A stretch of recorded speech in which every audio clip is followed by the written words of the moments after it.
Ladies and gentlemen, this is part 2. Alrighty, this is part 2. I don't know what the title of the episode is going to be yet. So I just say part 2. The carnage continues. I know, basically. No. So I got to say something real quick. Yeah, go ahead. You know how you always say, I'm very optimistic and hopeful? I kind of hear it now. I really heard it.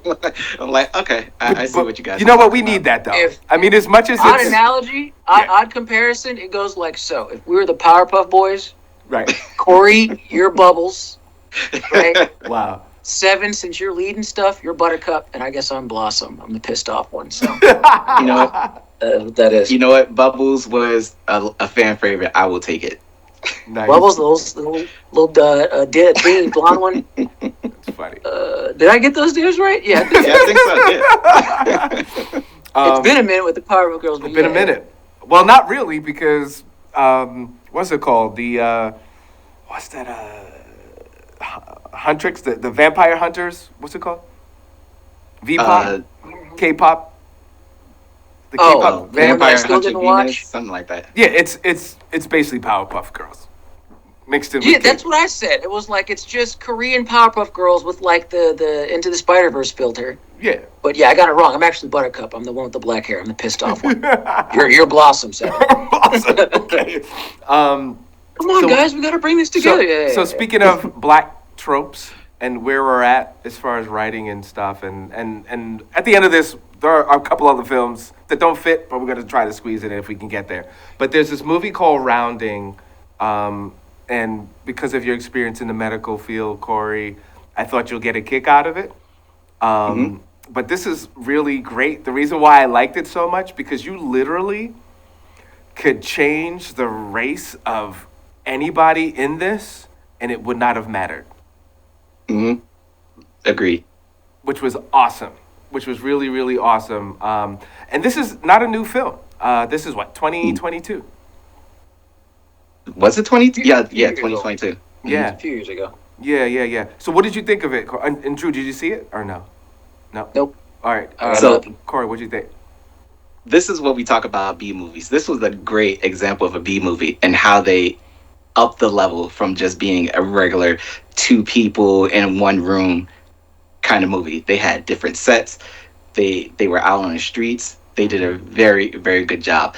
As far as storyline, I think very accurate, medical wise, but the one twist of the whole thing, I don't want to spoil, but I think it could have been written a lot better. But overall, it was a decent watch. Yeah. And also, I'll mention a thing that would not spoil anything. The main character gets hurt, and he's in medical field, and the fact that he ignores his wounds, I almost want to justify it, because sometimes, like, people in the medical field don't take care of themselves, ironically enough. So that is kind of a thing, but it was so extreme. It was like, come on. Yeah, it was very extreme. Yeah. It got to the point. They do say doctors make the worst patients. I get it. But what I was about to say was going to break it, so never mind. I won't say that. Yeah. Because that's the whole film. Like, if you give it, it's one of those films where, even if I know the end, I'm still good. This is one of those where you can't give it away because, even though you do kind of figure it out, you're like, wait a minute. And he says a line where, wait a minute, you just said, wait a minute. So, but anyway. All I could add to that would be knowing that, I guess, the doctor gets hurt but tries to work anyway. Again, watching The Pit, it's giving you little factoids and how if you were injured or at all at risk for being sick while on the job, immediately after you deal with that patient, you have to go get checked out. You got to give blood. You got to go get screened. They got to look at you to make sure that you're not like dinged up or going to be sick or passing around anybody else. So interesting factoid to throw out there. The wording that they used, actually, they're like, you're no longer a doctor, you're a patient. That's actually what happens. You get off the floor, you're no longer working, you become a patient, you get your own room and your own chart. Yeah. So I haven't seen that in other medical shows. That's why I really like The Pit. The Pit is very, very they give you those details, and they make it interesting too, to where like each character, because I know we were saying this a little bit before, Mm-hmm. each patient has their own little like angle with them, depending on what they do, and it will affect like how they go about helping that patient. Um, One of the funnier examples, I think, is when you have who's the one alcoholic dude, Louis, I think, the black guy. Louis. You want, and again, to characterization, Louis is actually a character. You actually know things about Louis and see how he gets down. McKay's potential boy toy, we're not there yet, but again, it's still early in the season. Mm-hmm. Like when it comes to Louis, the fact that they go into all that detail about, yo, dude, they have to drain this much out of you. Your tooth is aching. That's probably from this, that, and the third. You get all the medical jargon, but it's actually like you're seeing them work and you're getting the explanation. It's clean, bro. I don't even mess with medical dramas except for like maybe House. But I love how they'll show you step by step what the process is, and having seen it firsthand sometimes when I was like in the hospital with my father. Yeah, they'll drain that much out of you in a session. You can see. So we call them frequent flyers because you see them so many times that when they come in, you know exactly what they need. You know what they ordered. So they did that a little bit in season 1. So I'm glad they brought them back for season 2 just to show like the doctors get to know their patients. They do, well, they do the actual thing. Yeah, they actually do the damn thing, and I appreciate it, and the fact that they go into all that detail and show you the process, the inner workings of the pit. I enjoy it. It any awards that it wins this year is completely merited. I rock with this show heavy, and it's not a one and done. Did you guys get a chance to see Good Boy? Speaking of one and dones, yeah, I did see Good Boy. And it's Norwegian, the Norwegian one, right? Because there is more than one Good Boy. I didn't realize that. Oh, I didn't know. This is the one with the dog, right? No. Okay. Bro, that's the one. Okay. Okay, 7. Which one? I didn't know there was more than 7. One Good Boy. You didn't clarify that there were different versions. I didn't know. I saw the one with the dog. And so, Corey, you saw that one too, the one with the dog? I was looking at the one with the dog. I didn't get a chance to watch it. Okay. All right. So I will leave this aside because again, this is interesting. I mean, we probably should leave it until March for Women's Month, but since we were talking about tropes, I know, Drew, you're gonna have a field day with this one. Yes, you're gonna have a field. We'll talk off the because I don't want to give anything away. Yeah. So is this kind of like the girl with the dragon tattoo kind of vibe? It gives more B movie vibes only because it's not an American film because it's a little different. But what I've noticed with a lot of foreign films, they're very Americanized, if that makes sense. Or maybe the world is that small and culturally things are not that different. But as far as like banter, I don't know if it's just trying to copy Hollywood in a bad way. But a lot of the social tropes are there. But we'll set that aside for a minute because I think that I don't want to give anything away, and I want people to check that out. Anyone, the Norwegian version of Good Boy. I'll put that on. I'll check it out. I kind of agree with you because maybe the Cannes Film Festival, they want to make it universally understood. So maybe they Americanize it a little bit or make it just general that different countries can see when you go to the film festival. So maybe that's a reason. Gotcha. That's possible. I'll say more. It's kind of what an earlier point that Corey made. We're all interconnected now. Everyone's on the internet and on social media looking at each other across country lines and stuff. We all kind of have a general baseline for how we talk and how we get down, whether you agree or not. So I think that portrays with younger filmmakers now, we're more kind of attuned to how globally we speak to each other. Right. And I think that shows more in film nowadays. Right. Did you guys see Fallout? Or the show? The show. Not yet. I need to check I saw the first episode.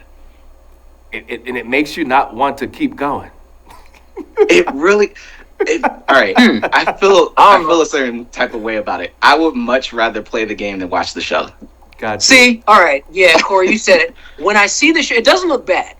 I'm vaguely aware of the lore of Fallout. I know the thing about the vaults I think is interesting. But watching the trailer, aside from maybe the cutie with the big anime eyes, I'm like, I don't know if I'd want to watch this or just play the game. Right. It seems like it's just the same, like a copy and paste of the game, and I might get more of just immersing myself in the world of the game rather than watching 10 and 12 episodes. It's not exactly a copy and paste, but it's not a good adaptation. It's kind of like The Last of Us. The Last of Us is great. Huh? Have you played the Fallout games? Yeah, I played 3. Okay, so as a gamer, you'd rather play the game than watch the show? I would much rather play the game than watch the show. No, that's fair. That's fair. That's kind of the sphere that you're working in when it comes to video game to film or television adaptations, because you're always going to have that group that's like, the game's better. You can't win with them. But then you have ones that'll be like, I'd actually kind of prefer the show to the game because you don't have to do all the actual legwork. You can just see the world unfold. Interesting. People who love The Last of Us say that you could just watch the show and be chill on the game. Yep. So I will say I only watched the first episode. I will watch the second episode to see if I still feel the same. But based off the first, it was a little lacking. It was exhausting.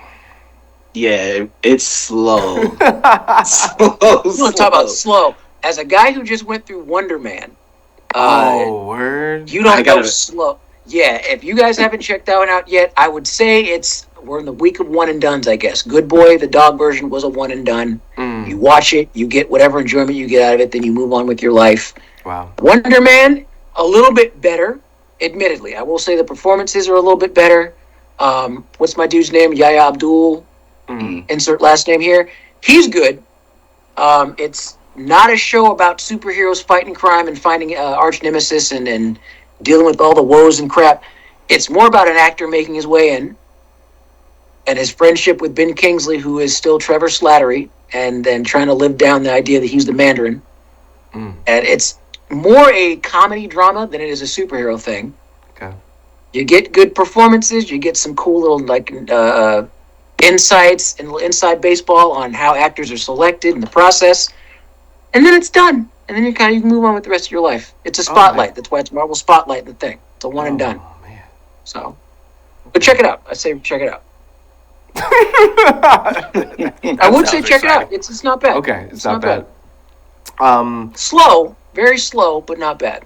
So, let's go a little further on the other side of the world. You said to check out 100 meters. Yes. If you want a good night's sleep, yes, check out 100. Snooze. Well animated. Well animated. But oh my god. I mean, I guess that's what they're thinking. How do you make running interesting? But no, it's just because it's slow. It's really slow, and they use silence, which I think is a very interesting tool. Like, you don't necessarily need a soundtrack or violins coming in and sounds and stuff all the time. I think it's very cool artistically to not have that.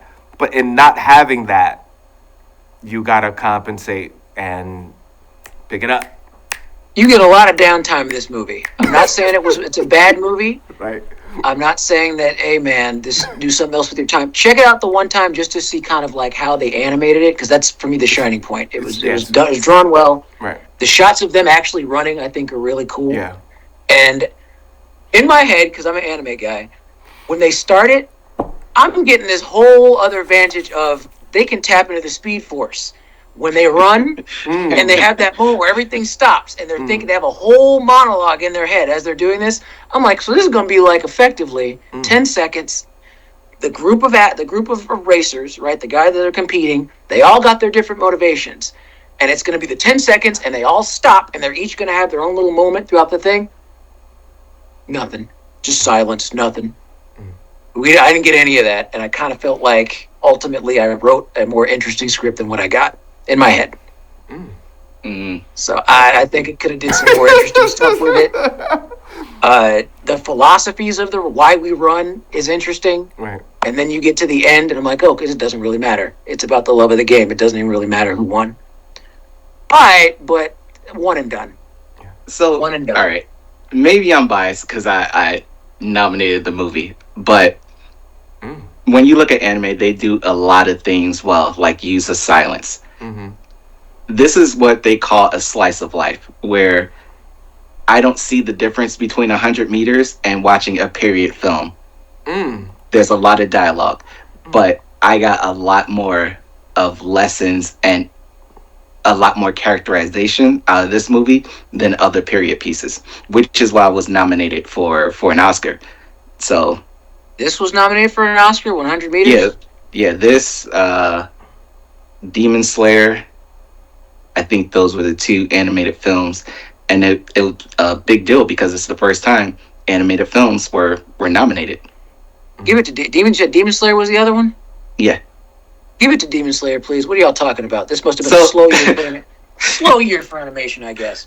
If you want to talk about action, yeah, Demon Slayer is the way to go. But Demon Slayer again, gets that. I think if they lean toward, I could see argument in the room. If you lean towards just, I mean, everything is as much as the animation is beautiful, everything hangs on every word that is said.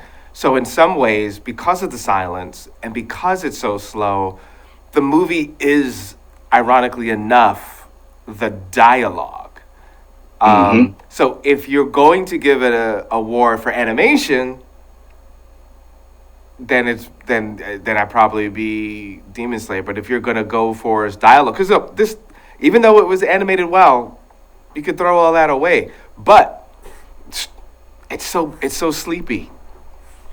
Very sleepy. It's so and, sleepy. And I'll give it this much. To kind of be fair, if you're going to go the way of the dialogue, if I were a film teacher and I was teaching a class of students, I would tell them, if y'all can watch this and stay awake, I would say study it to get the idea of motive. Because at the end of the day, it's just a bunch of guys running a straight line for 10 seconds. And the only difference that you have between them is they each had their own motivator. Main dude, what was his name? Togashi, I think was his name. Togashi was our first guy. He was Mr. Talent. yeah, And then you had our other guy, Yoshino, I think his name might have been. Yoshino, he had no talent, but he just did it all the time. Just pure drive. I thought that was going to be the focus of the movie. You have two friends. One's talented, the other's just hardworking. They both come up the ranks, and it eventually becomes a competition between who's going to win. The more talented one who peaks, the other one who just keeps going. They don't do that. They kind of do. They set it up, and then they do nothing with it. So what I would say that their motives are clear. The other runners are clear, and where they succeed or fail, kind of just as it unfolds throughout the film, you get a sense of, okay, that's what drove that person. They're either content in their choice or they're discontent. but this is where I disagree with you guys, because I feel like people who played sports, athletes, you get to that point where it was the central idea of this entire movie. You played sports, you played basketball, 6 through 8, and then you get to high school. You're like, do I still want to do this? Do I want to do something else? You have those dialogues with you, and then if you still find the motivation, you get to college. Do you still have that same motivation? I felt like this was a very good life lesson that a lot of people could relate to in different stages of their life and slice of life. I would just say it is definitely slice of life, but I would say it's a slice of life that kind of ends off on a slow thud to nowhere. The ending is okay, but I still think that there was, after all that, for it to just be, do it for the smell of the game, do it because you love it, not because it's what you could. It's like an after-school special went wrong. Yeah, it's like y'all could have did this. This could have been a 7-minute short film. Right. But they did it well. They did it well. Y'all could have made this a short film, and it would have had just as much impact and kept me awake as opposed to an hour and a half film. So, just me though. Yeah. Just me. Not just you. I was there. Sorry, Komiya was the other guy. Who I liked. Komiya, I liked him more than Togashi because he was the kid that was poor. He had them talking sneakers that were just falling apart. And when he asked them when they were kids, why do you do this? Why do you run? It's like, because it hurts less than living. Which I'm like, ooh, is there some trauma in there? They don't explore it. I thought we were going You to know? go in that route too, to figure out what was Yeah, going on when there. how they set it up, you're not given what they kind of set up, which would I think been more interesting if it's like they're friends, they become rivals, and then it's the talented dude versus the guy that's just driven. I'd But run because it hurts less than living. I think them highlighting the dark side of Japan because everyone thinks it's nice and friendly. There is a dark side of Japan. There is homelessness there. We just don't get to see it a lot. And them highlighting this one character in the film, I thought it was pretty nice. They explore it. They touch base on some interesting stuff. Trying to be a professional competitor in sports and athletics when you have not crippling anxiety. It didn't seem like he had crippling anxiety or anything like major, but he's straight up with it. It's like, yo, I get like jitters and stuff. I got mad anxiety before a race. How do you fix that? And the other guy's like, you don't, just revel in it. I'm like, damn, all right, deep, kind of dark, but deep. Right.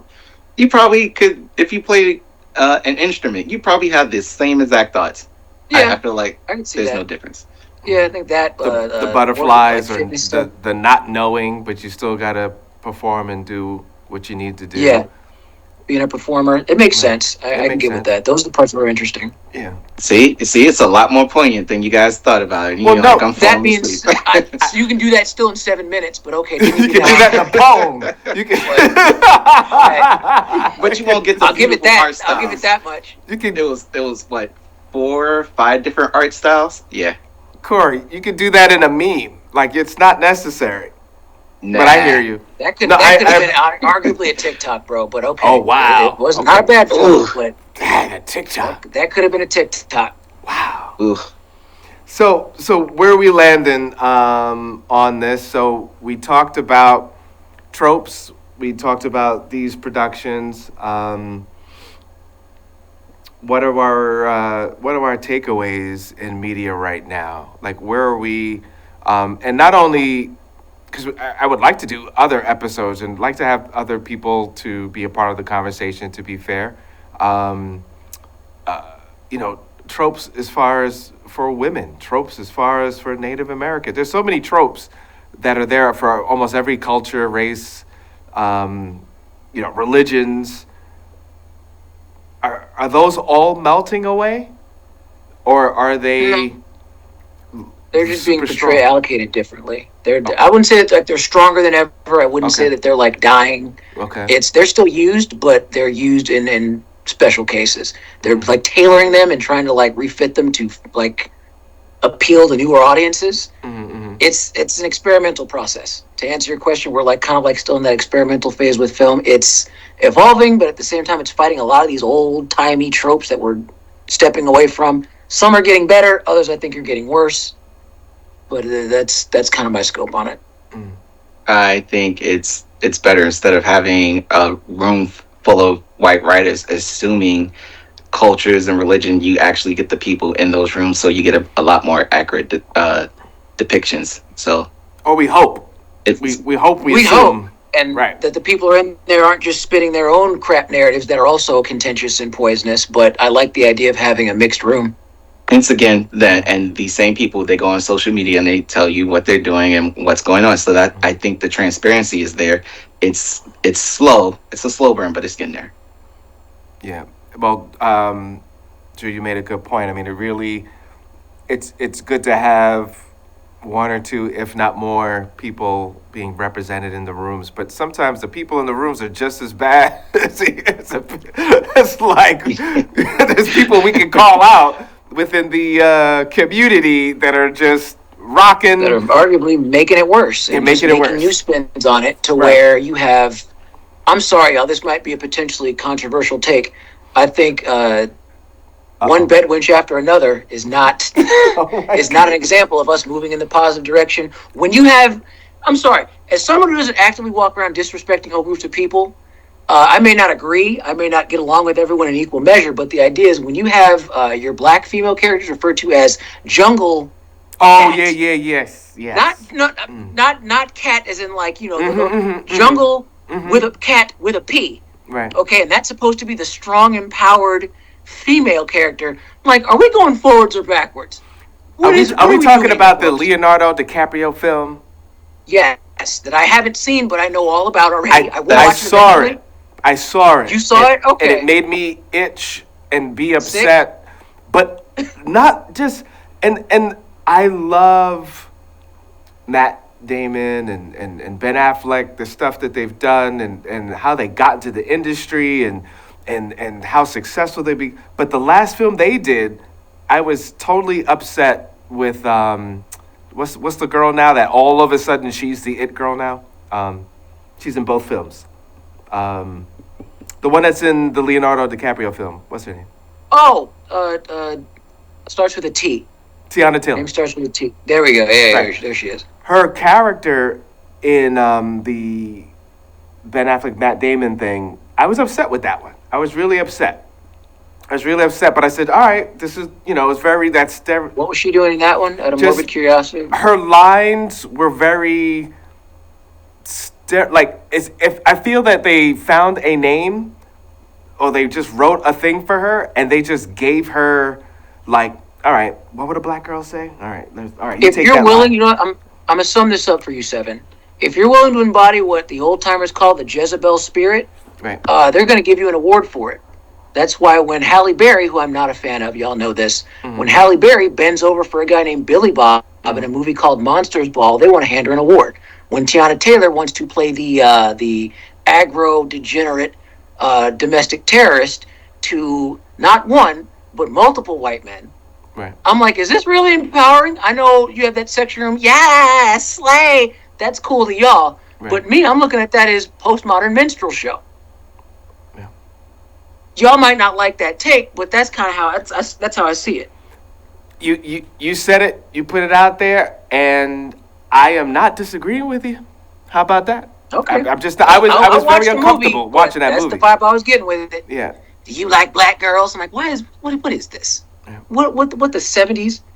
What is this? What's your take, Corey? Because we got like 2 minutes left. What are you thinking? I haven't watched the movie, but I have heard all of the negative responses of it was pitiful to even not just pitch it, but to film everything that they did for this movie. I guess I'll watch it to see, but I kind of agree with Drew on this one. I mean, this is like, I don't even want to say, I mean, I'm trying to pick a decade.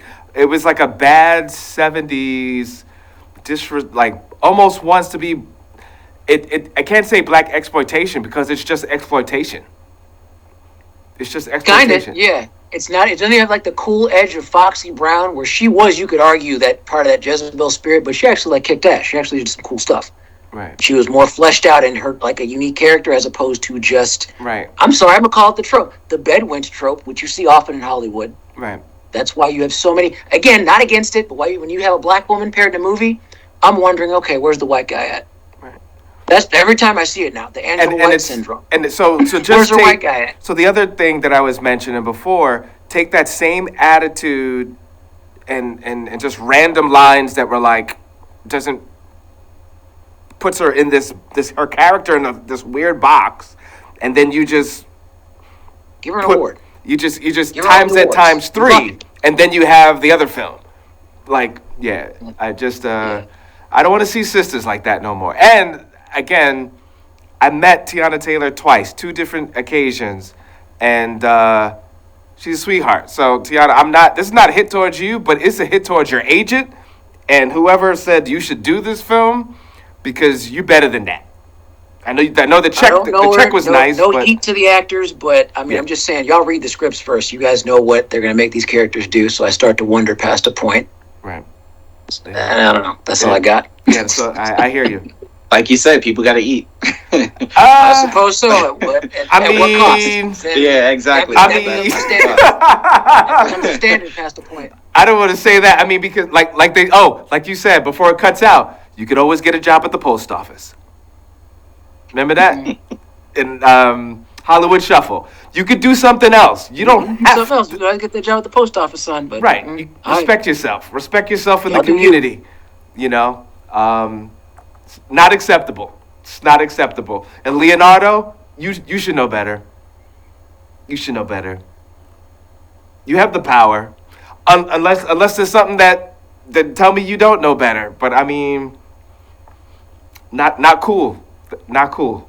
That movie not cool. And I'm upset that as a culture people aren't like, yo, this is no. No, they love it. It's more of it, please. No,